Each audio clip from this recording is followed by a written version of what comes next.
আমি এখানে আসছি গতকাল রাত 12টায়। তো 12টা আসার পরে এখানে যুদ্ধের কারণে আমার ফ্লাইটটা বন্ধ হয়ে যায়। আমার ফ্লাইট ছিল ভোর 5টায়। আমি এখন পর্যন্ত এখানে অবস্থান করছি যাতে আমার ফ্লাইটের ডেটটা আমি জানতে পারি। এখন ফ্লাইটটা যত দ্রুত দেবে তত আমার জন্য ভালো, কারণ আমি আসছি সেই মানিকগঞ্জ থেকে। কালকে আসছি, এখন পর্যন্ত এই এয়ারপোর্টে অবস্থান করতেছি। ফ্লাইট মিস হলে আমার বিশাল ক্ষতি হয়ে যাবে। এই জন্য কর্তৃপক্ষকে বলছি এটা দ্রুত সমাধান করে আমাদের ফ্লাইটের ব্যবস্থা করে দেওয়ার জন্য। আমি যাচ্ছিলাম সালাম এয়ারলাইন্সে। আমার গন্তব্যস্থান সৌদি আরব। মাঝখানে আমার ট্রানজিট আছে ওমান। ওমান 1 ঘন্টা ট্রানজিটের পরে আমি আবার যাব সৌদি আরব আভা। তো আমার ফ্লাইটটা ক্যান্সেল হয়েছে, আমি এখন ভূগন্তের মধ্যে আছি। আমি এয়ারপোর্টে এখনও বসে আছি। মানিকগঞ্জ। না, সরকার কোনো ব্যবস্থা নেই, আমরা এয়ারপোর্টে অবস্থান করছি। না, কোনো থাকার জায়গা দেখেন, আমরা ভিতরে অবস্থান করছি। আর্থিকভাবে এখনও কোনো নির্দেশনা পাইনি। আমাদের টিকিটটা যদি ওকে করে দেয় তাহলে আমাদের কোনো ক্ষতি হবে না, আর টিকিট যদি ক্যান্সেল করে যে ওকে না করে তাহলে আমাদের ক্ষতি হবে।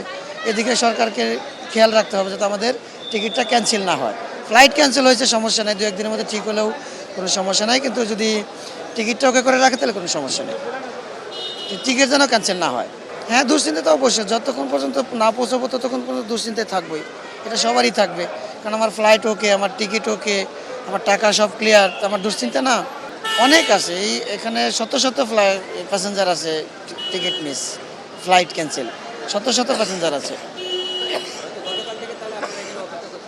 হ্যাঁ, গতকাল থেকে গতকাল আমি 12টায় ঢুকছি এয়ারপোর্টে, এখন পর্যন্ত আছি যাতে আমি এটা জানার জন্য। না, কর্তৃপক্ষ নির্দিষ্ট কোনো জানায় না, এখনও জানায় নাই আমাদের। দেখি এখন ট্রাভেলসে যাব, ট্রাভেলস থেকে ওরা কি বলে তারপরে আমরা সিদ্ধান্ত নেব। আমি আজকে সকালে আসছি। আমার সকালে ঢোকার কথা ছিল 6টার দিকে।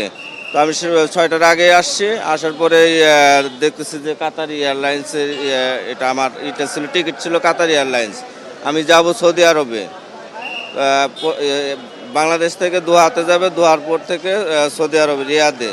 কিন্তু এখন শুনতেছি যে ক্যান্সেল, মানে 6:30টার দিকে শুনতে পারছি ক্যান্সেল। না না, কোনো নির্দেশনা দেওয়া হয় নাই।